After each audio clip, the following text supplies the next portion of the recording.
Hello दोस्तों, आपका स्वागत है डायमंड गुरु 123 चैनल पर। तो मित्रों, आज काफी दिनों के बाद आपकी क्लास चालू होने वाली है, जो कि बहुत अच्छे तरीके से हम इसमें कक्षा 10 के जो है प्रीवियस ईयर के पेपर जो है एक एक करके हम लोग हल करेंगे और बहुत जबरदस्त तैयारी होगी। इसके लिए आप लोग बस बने रहिए हमारे चैनल के साथ। तो आज का हम टाइम ज्यादा ना वेस्ट करते हुए पहला प्रश्न जो है हल कराएंगे। ये सेट नंबर जो है 2017 का है, सेट नंबर 1। इसका पहला प्रश्न है कि चंद्रमा से देखने पर, क्या प्रश्न है, चंद्रमा से देखने पर आकाश का रंग कैसा दिखाई पड़ता है? चंद्रमा से देखने पर आकाश का रंग कैसा दिखाई पड़ता है? आकाश का रंग कैसा दिखाई पड़ता है? कैसा दिखाई पड़ता है? 4 ऑप्शन मित्रों इसमें दिए गए हैं। पहला है बैंगनी,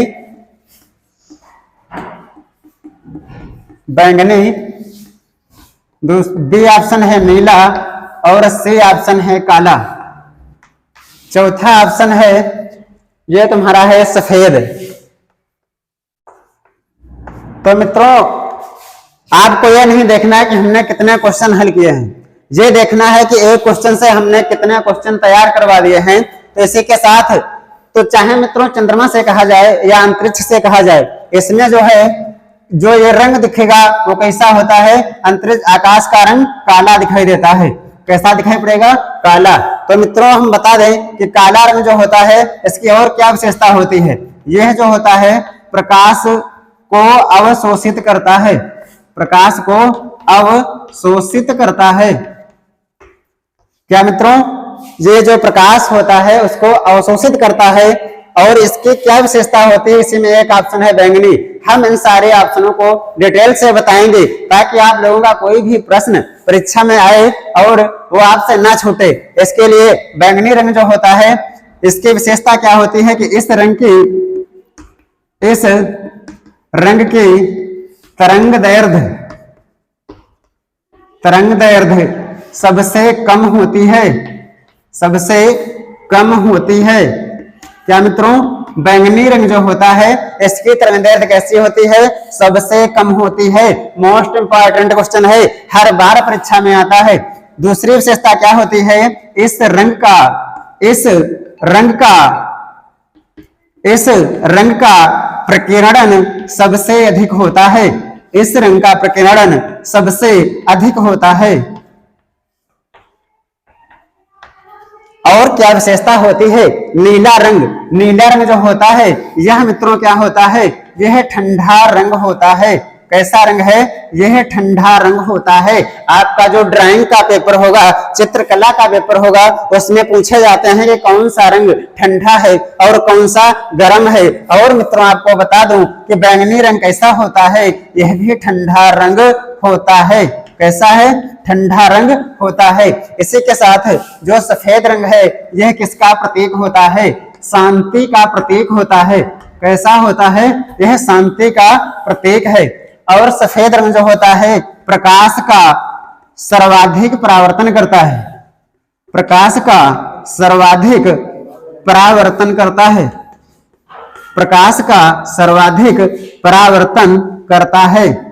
इसीलिए मित्रों सफेद रंग जो होता है इसके कपड़े जो होते हैं गर्मियों में अधिकतर पहने जाते हैं, क्योंकि प्रकाश को ये परावर्तित कर देता है और हमें गर्मी कम लगती है। और मित्रों ये चंद्रमा जो है, चंद्रमा का जो होता है पृथ्वी से 59% भाग दिखाई पड़ता है। कितना मित्रों? 59% भाग पृथ्वी से दिखाई पड़ता है। और चंद्रमा जो होता है इसकी हमारे पृथ्वी से दूरी है 3,84,400 किलोमीटर। कितनी दोस्तों? 3,84,400 किलोमीटर। और जो चंद्रमा होता है इसका प्रकाश पृथ्वी तक पहुंचने में,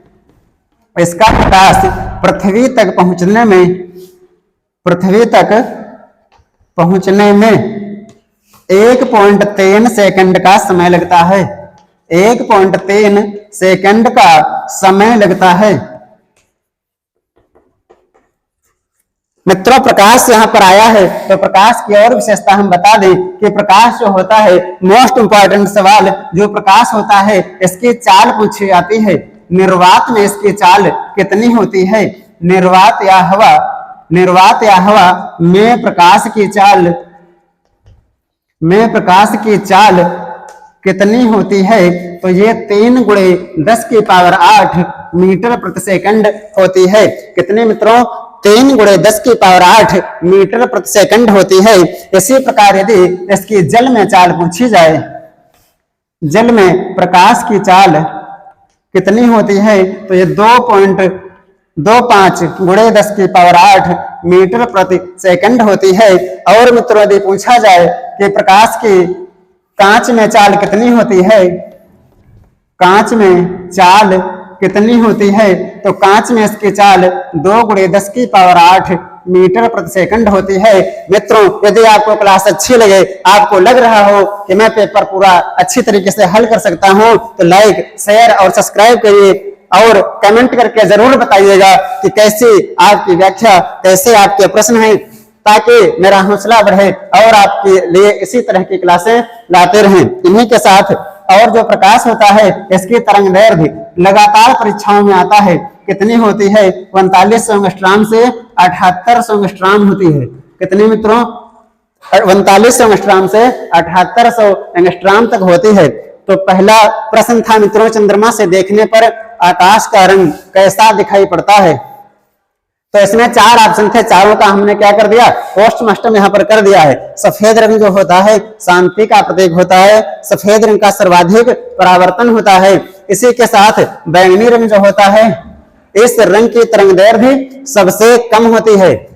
और जो इसका रंग होता है, यह रंग सबसे अधिक प्रकीर्णित होता है, प्रकीर्णन इसका सबसे अधिक होता है। इसीलिए हमको आकाश कैसा दिखाई पड़ता है? पृथ्वी से देखने पर आकाश का रंग नीला दिखाई पड़ता है। और बैंगनी रंग जो होता है कैसा रंग है? ठंडा रंग होता है। काला रंग जो होता है प्रकाश को अवशोषित करता है। उसी प्रकार प्रकाश जो होता है, प्रकाश के निर्वात में चाल मोस्ट इंपॉर्टेंट प्रश्न है, हर बार परीक्षा में आता है। इसकी चाल 3 गुणे 10 की पावर 8 मीटर प्रति सेकंड होती है।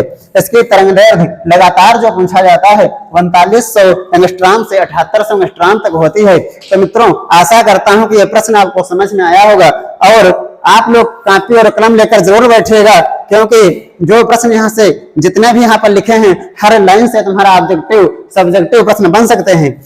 इसी के साथ अब हम दूसरा प्रश्न जो है बताएंगे। क्या है अगला प्रश्न? रोक दो। तो मित्रों यह आपका है दूसरा प्रश्न, किसी धातु के तार में विद्युत धारा का प्रवाह होता है। लगातार मित्रों पूछा जाता है, तो इसका राइट आंसर होगा मुक्त इलेक्ट्रॉनों द्वारा। इलेक्ट्रॉन जो होता है इसका एक इलेक्ट्रॉन का मान होता है 1.6 into 10 की पावर -19। कई बार आया है कि इसका मान कितना होता है? प्रोटॉन जो होते हैं, प्रोटॉनों पर प्लस चार्ज पाया जाता है, प्रोटॉन पर धनात्मक चार्ज होता है। कैसा मित्रों? धनात्मक चार्ज होगा। और जो न्यूट्रॉन होते हैं, न्यूट्रॉनों पर कैसा होता है? ना इस पर माइनस चार्ज होता है ना प्लस चार्ज, यानी कि यह आवेश रहित होते हैं। कैसे मित्रों? ये आवेश रहित होते हैं, इन पर कोई भी आवेश नहीं होता है। इलेक्ट्रॉन और प्रोटॉन, न्यूट्रॉन, इस पर ऋणात्मक चार्ज होता है। इसका मान 1.6 into 10 की पावर -19 होता है। और इसी के साथ मित्रों तार की बात है। यहाँ पर तार क्या होता है? तो तार मित्रों जो होते हैं वह चांदी के तार जो होते हैं उनमें बिजली सर्वाधिक अच्छी तरीके से प्रवाहित होती है। उसके बाद में मित्रों आता है कापर। इनमें जो होता है विद्युत धारा का प्रवाह सबसे अच्छा होता है, चांदी का तार जो है सबसे अच्छा होता है। इसी के साथ में मित्रों धारा क्या होती है? धारा को आई से लिखते हैं, इसे आई से प्रदर्शित करते हैं। इसका मात्रक I बराबर Q/T होता है। जहां पर धारा जो होती है इसका मात्रक एम्पियर होता है। बहुत बार परीक्षा में आया है, रट लीजिए मित्रों। धारा का मात्रक क्या होता है? एम्पियर होता है। यहाँ पर क्यों क्या है? क्यों आवेश होता है और इसका मात्रक कूलाम होता है। क्या दोस्तों? इसका मात्रक कूलाम होता है। इसे क्यों से प्रदर्शित करते हैं। और मित्रों टी जो होता है यह समय का मात्रक सेकंड होता है। टी से समय व्यक्त करता है। धारा किसे कहते हैं? तो प्रति सेकंड प्रवाहित आवेश की दर को विद्युत धारा कहते हैं। क्या मित्रों, प्रति सेकंड यानी कि 1 सेकंड में जितने आवेश प्रवाहित होते हैं उसकी दर को विद्युत धारा कहते हैं। इसी के साथ अब नेक्स्ट प्रश्न आएगा, प्रश्न नंबर 3। प्रश्न नंबर 3 यहाँ पर है, कौन सा मात्रक चुंबकीय क्षेत्र का मात्रक नहीं है? कौन सा मात्रक चुंबकीय क्षेत्र का मात्रक नहीं है? चुंबकीय क्षेत्र का मात्रक नहीं है।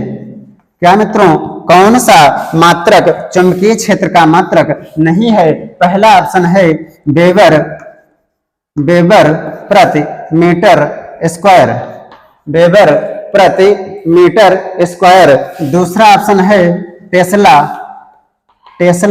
और सी ऑप्शन है गॉस और डी ऑप्शन है न्यूटन एम्पियर स्क्वायर।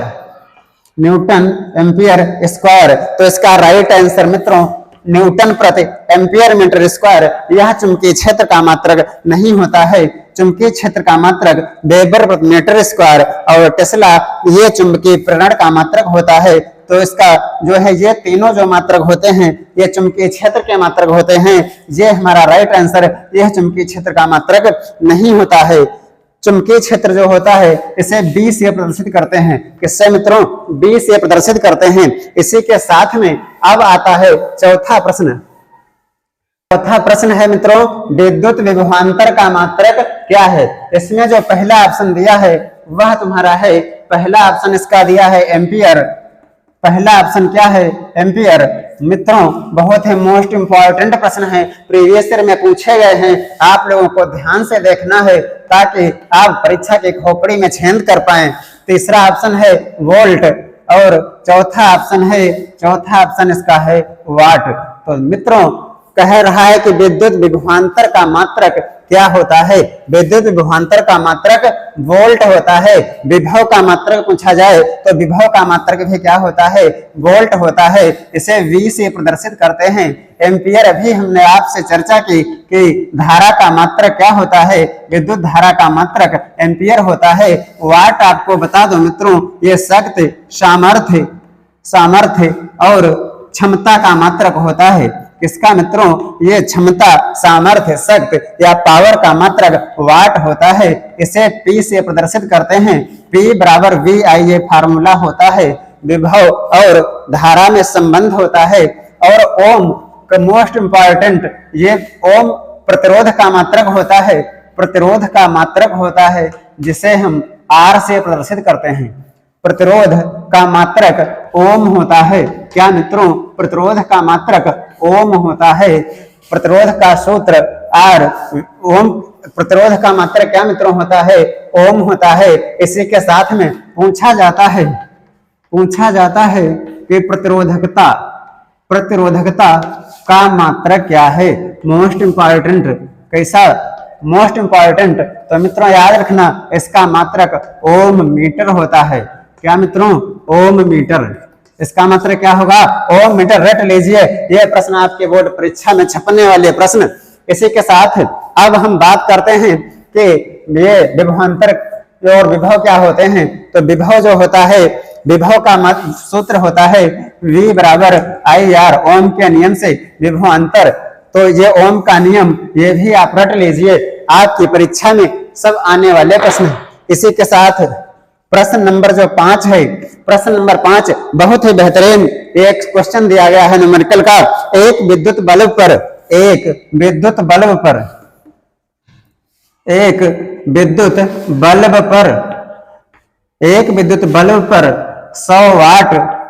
100 वाट और 250 वोल्ट लिखा है तो इसका प्रतिरोध कितना होगा? तो इसका प्रतिरोध कितना होगा?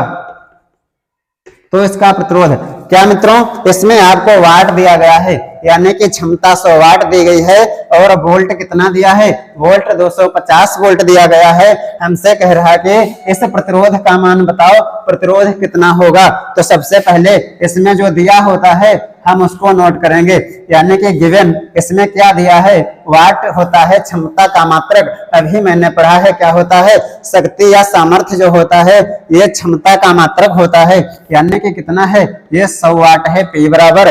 और इसमें क्या दिया है, 250 वोल्ट। वोल्ट अभी हमने पढ़ा है क्या होता है, विभवांतर होता है, यानी कि V बराबर कितना दिया है, 250। हमसे पूछ रहा है क्या ज्ञात करना है, हमको फाइंड क्या करना है इसमें। तो हमसे पूछा गया है कि प्रतिरोध का मान कितना होगा, प्रतिरोध का मान निकालना है।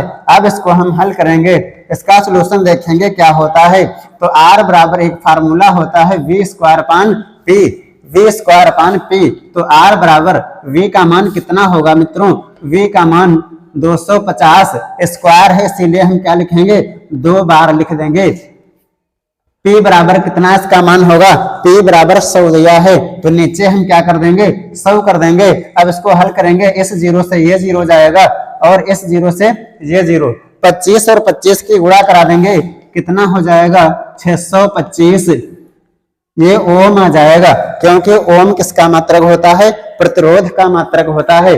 तो मित्रों आशा करता हूं समझ में आया होगा और आप नोट जरूर कर रहे होंगे।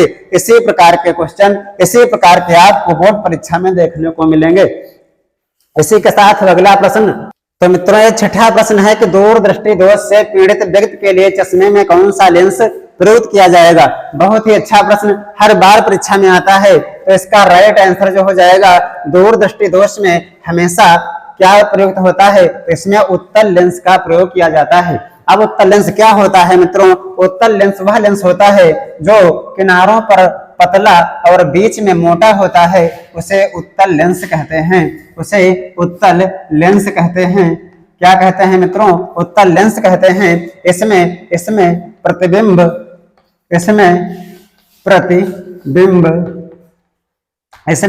प्रतिबिंब जो बनेगा वह बड़ा बनता है। कैसा बनेगा, बड़ा बनता है। कैसा मित्रों बनेगा, तो इसमें प्रतिबिंब बड़ा बनता है इसका। और यह जो अवतल लेंस होता है, अवतल लेंस जो होता है, इसमें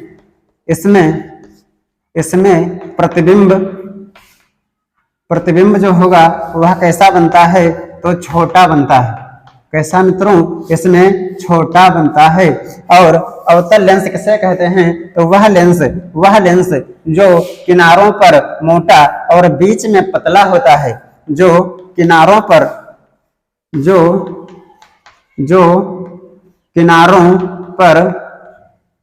पतला, किनारों पर मोटा और बीच में पतला होता है, और बीच में पतला होता है,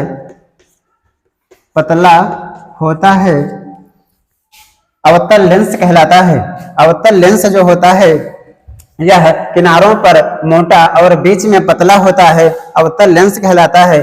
फिर मित्रों आ रहा है दर्पण। अवतल दर्पण क्या होता है, दर्पण वह लेंस, वह कांच जिसके उभरे हुए तल पर पालिश हो और दबा हुआ तल परावर्तक पृष्ठ होता है, अवतल दर्पण कहलाता है, अवतल दर्पण कहलाता है। और इसमें जो प्रतिबिंब बनता है वह कैसा बनेगा, वह बड़ा बनता है। प्रतिबिंब बड़ा बनता है, प्रतिबिंब कैसा बनेगा, बड़ा बनता है। तो मित्रों आज कुछ समस्या होने के कारण जो है अगला जो प्रश्न आएगा वो तुम्हारा कल कराएंगे, यहीं से स्टार्ट होगा। इसी प्रश्न से कल दोबारा मिलिएगा और बहुत अच्छे तरीके से तैयारी करिएगा, और ताकि बोर्ड परीक्षा में आप जो है मैक्सिमम नंबर ला सकें। मेरी कोशिश यही रहेगी कि 70 में 70 लाएं। इसी के साथ सभी दोस्तों को जय हिंद, जय भारत।